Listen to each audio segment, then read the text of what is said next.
कडे नाव नोंदणी करावी। जेवणानंतर आपण पुन्हा हे सत्र सुरू करणार आहोत।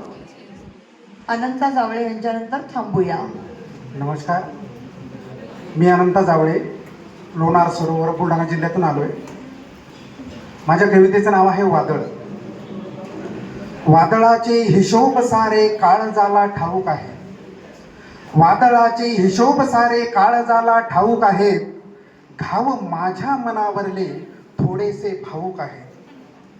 बहरतात वृक्ष श्रावणी वैशाखी गळून पडतात, बहरतात वृक्ष श्रावणी वैशाखी गळून पडतात। कुणी सिंचनाने हिरवे तर कुणी पाण्याने सडतात। विरहाचे चटके कृपया कवींनी शांत इथेच बसावे। अजून अध्यक्षीय समारोप राहिला आहे। वृक्ष श्रावणी वैशाखी गळून पडतात, कुणी सिंचनाने हिरवे तर कुणी पाण्याने सडतात। विरहाचे चटके थोडे अधिक घाऊक आहेत। वादळाचे हिशोब सारे काळजाला ठाऊक आहेत। आठवणीत झुरण्याला स्वप्नांवर तरण्याला, हरवून अस्तित्व जगी स्वतः मध्ये उरण्याला।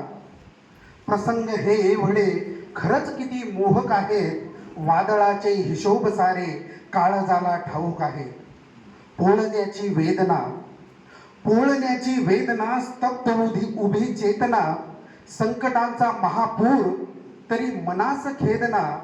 उगाच तडफड कायेची सर्व व्यथा नाहक आहेत, उगाच तडफड कायेची सर्व व्यथा नाहक आहेत। वादळाचे हिशोब सारे काळजाला ठाऊक आहेत। घाव माझ्या मनावरले थोडेसे भावूक आहेत। धन्यवाद।